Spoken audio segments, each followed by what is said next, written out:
Olá, eu sou Ítalo Cardoso. Estou aqui na nossa sala de visitas hoje com 3 convidados muito especiais.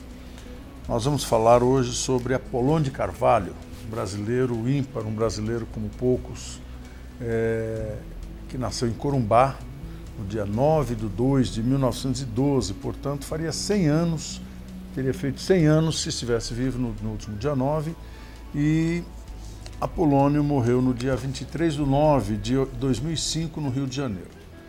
Apolônio de Carvalho, figura muito conhecida no Partido dos Trabalhadores, um dos fundadores do Partido dos Trabalhadores, mas antes disso ele tem uma história ímpar, conhecido por Jorge Amado, inclusive, como o homem das 3 pátrias, né? Apolônio participou da revolta de 35 no Brasil, depois, por conta da sua militância, teve que sair do Brasil, participou da resistência espanhola contra o ditador Franco, né? E depois ele foi para a França, onde participou da resistência francesa também na Segunda Guerra, e depois volta ao Brasil, novamente participa das lutas pela redemocratização do Brasil no ano a partir de 64. Eu tenho aqui ao meu lado, né, Raul de Carvalho, que é filho de Apolônio, né? Tem também o médico Aitan Cipai, que é médico do Hospital das Clínicas da Universidade de São Paulo, faz parte do corpo clínico do Hospital Sírio-Libanês, né? E militante do Partido Comunista Brasileiro Revolucionário, e também foi preso político. Tem aqui, logo vai se juntar a nós aqui, Alípio Freire, jornalista, escritor, também conhecido das lutas por direitos humanos, militante de esquerda, cumpriu pena no presídio Tiradentes, em São Paulo, durante a ditadura. Ele integra o conselho editorial da revista Brasil de Fato e da direção do Núcleo de Preservação da Memória Política. Pois bem, eu outro dia falei aqui sobre a história desse brasileiro que participou com toda a intensidade dos momentos políticos do mundo durante toda a sua existência, e que era visto por muitos como um guerrilheiro, um lutador, mas o Apolônio era extremamente poético, era conhecido inclusive por gostar de dar flores aos militantes. Isso são pessoas que conviveram com ele, que conta para nós. Mas eu resolvi então fazer aqui esta sala de visitas, porque merece toda a nossa reverência, merece todo o nosso respeito, e nós queremos que fique, né, não só dessa sala de visitas, mas de tudo que se faz no Brasil hoje em comemoração aos 100 anos. A sua esposa está cuidando de lançar um livro, que depois o Raul vai nos contar, né, que fique também o exemplo da sua luta. Por isso eu queria então já passar para o Raul, dizer quem foi Apolônio de Carvalho, o seu pai, né, e quem foi Apolônio de Carvalho do seu ponto de vista político também, porque você pôde militar com ele também e, de certa forma, sentiu diretamente as consequências de ser filho de uma pessoa como foi Apolônio de Carvalho. Então, primeiro gostaria de agradecer a sua presença aqui conosco e dizer que é muito importante ouvir de você, que viveu tão próximo dele, quem foi Apolônio de Carvalho. Tá, obrigado. Eu queria agradecer de início o pronunciamento que você fez, né, da tribuna, no dia do aniversário dele, que ele faria 100 anos, e também esse espaço aqui que você está abrindo para a gente, né? Então, aqui o companheiro Aitan, o companheiro Alípio, que militaram com ele. O Alípio, assim, militou na esquerda, o Aitan militou dentro do partido que ele era membro durante certo período, né? E eu não sei se eu podia falar um pouco mais da parte da vida dele como pessoa, né? Por favor. Então, na realidade, acho que o Apolônio, ele viveu um período muito interessante, né? Ele viveu 93 anos e ele viveu politicamente, ou seja, ele foi um atuante político durante 70 anos.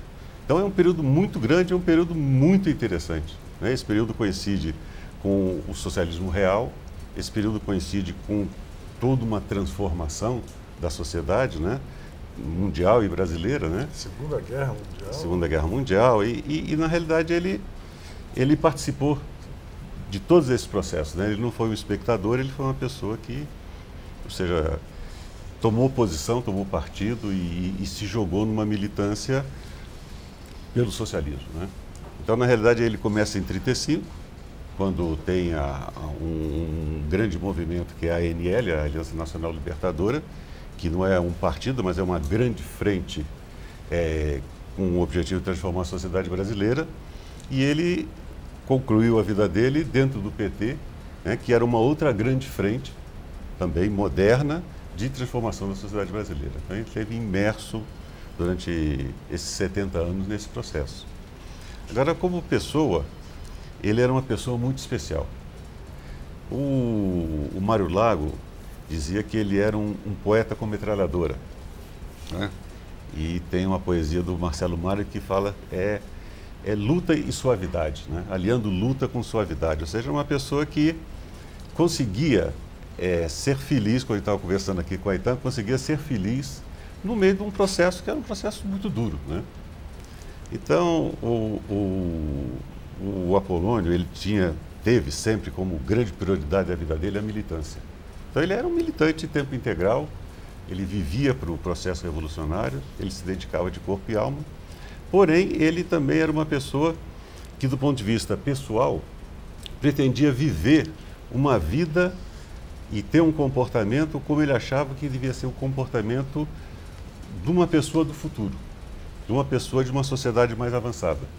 Então ele não era, ou seja, aquela velha bifurcação que existe entre a vida política e a vida particular. Então, muitas vezes você é muito progressista na vida política, nas manifestações políticas, mas na vida pessoal, na vida doméstica, o cara é um conservador, ou é um machista, ou é um autoritário, ou várias coisas desse tipo.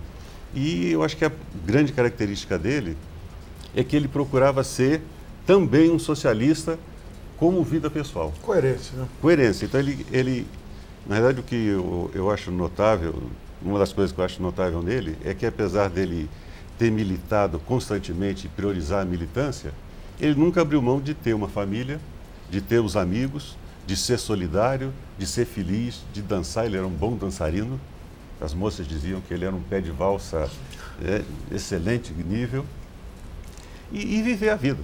Ou seja, então eu acho interessante, por exemplo, meu irmão nasceu em 1945, ou seja, ele foi gerado ainda durante a ocupação alemã e a guerra. Então, a pessoa sendo guerrilheiro num país ocupado, ter coragem de gerar um filho, é que é uma pessoa muito otimista, né? É uma pessoa que está acreditando que tem que viver a vida, né? E ele foi sempre assim, né? Uma pessoa que tentou viver conforme ele achava que devia ser uma vida mais feliz, que era o objetivo da luta dele. Impressionante que a sua fala mostra esse lado importante. Quer dizer, ele conseguiu ser coerente na política e ser coerente também mantendo a sua família, quando permitido, junto, né? Ele foi casado durante quanto tempo com a sua mãe? Olha, ele foi casado com a minha mãe de 43 até 93, então são 50 anos de vida em comum, né? Pois é. E como testemunho ocular desse casamento, foi um casamento muito feliz. E um casamento entre iguais. Casamento entre dois militantes socialistas que tinham responsabilidades, que se dedicavam a essa causa, mas que também tinham uma integração muito grande, um amor muito grande, que permitiu a eles levar essa vida de militante comunista durante tanto tempo, né? Eu queria que o Aitã contasse um pouco, então, da experiência de ter vivido com ele essa vida de organizar um partido, de militar dentro de um partido político com Apolônio de Carvalho. Como o Raul já disse, o Apolônio conseguia ser um antítese do que a gente via na direção política da esquerda. Eram os caras que se achavam, por causa desse papel de dirigente, eles tinham de ser frios, às vezes tinham de ser extremamente até antipáticos e extremamente cobradores de atitudes revolucionárias que nem sempre eles aderiam. E o Apolônio é essa figura ímpar porque, aliada à coerência, né, todos os momentos, a resistência na Espanha, a resistência na França, antes no Brasil e depois, ele, na luta contra a intolerância, ele nunca foi intolerante. Nunca foi. E no relacionamento pessoal com a militância, no pessoal, ele era uma figura ímpar. O Apolônio conseguia ser feliz e mais do que isso. Eu me lembro uma discussão com o Zé de Almeida, que escreveu o Bagaceira, em que ele falava que o nordestino, além de feliz, podia ser alegre. Então Apolônio era um homem feliz, alegre e coerente. Só para lembrar que nós estamos falando aqui de Apolônio de Carvalho, militante da esquerda brasileira, militante da esquerda mundial, e que teria completado 100 anos no último dia 9. Estamos aqui com seu filho Raul e com o médico Aitan Sipai, que está falando sobre a sua experiência de militância com Apolônio. No nosso relacionamento, na luta clandestina contra a ditadura, eu participei de muitas reuniões, então o Apolônio primeiro dava um espaço especial para os jovens e depois ele não admitia, quer dizer, a priori, quer dizer, qualquer discussão que não fosse colocada de uma forma democrática, de ouvir, inclusive aqueles mais tímidos que não queriam se pronunciar sobre um tipo de atividade política ou tudo isso. Então ele tinha essa capacidade unitária e capacidade também de desarmar os espíritos para a gente ter uma luta mais humana. E mais do que isso, quer dizer, ele é um exemplo de um militante sem a gente apelar para aqueles ícones, porque não é isso que se trata da esquerda, quer dizer, um militante que tinha uma coerência e não só no aspecto político, como no aspecto pessoal. Ele era humano, mas era do humanismo até as últimas consequências. E também não tinha os preconceitos que a esquerda tem, não era esse purismo, quer dizer, ele sabia encarar a realidade como era. E aí a gente está vendo o papel dele na fundação do PT, quer dizer, é um papel de agregar a esquerda a um partido que começava de uma forma muito ampla, muito sem ideologia. E a crítica dele talvez era essa, faltava ideologia ao PT. E nisso aí ele foi o homem que deu uma tônica mais à esquerda a esse processo de redemocratização brasileira, pela coerência dele. Mais do que isso, quer dizer, é muito difícil a gente ver hoje um tipo de homem que nos causa inveja, que teve uma participação tão ampla na luta pelos nossos ideais, que ainda estão na ordem do dia, quer dizer, quer no Brasil, quer na Espanha, quer na França. E em todos eles, com atuação destacada e com a frente ampla. O comando, o vice-comando, não me lembro bem, do Batalhão Internacional, era uma coisa que vale a pena recordar. Vinha gente de todo mundo e o Apolônio participava disso. Era uma torre de Babel em nome de um projeto de luta pela resistência de uma república que se dizia democrática e estava combatendo o nazismo. E aí era uma coisa linda, porque a gente pode até lembrar o Hemingway quando ele diz: por que os sinos batem?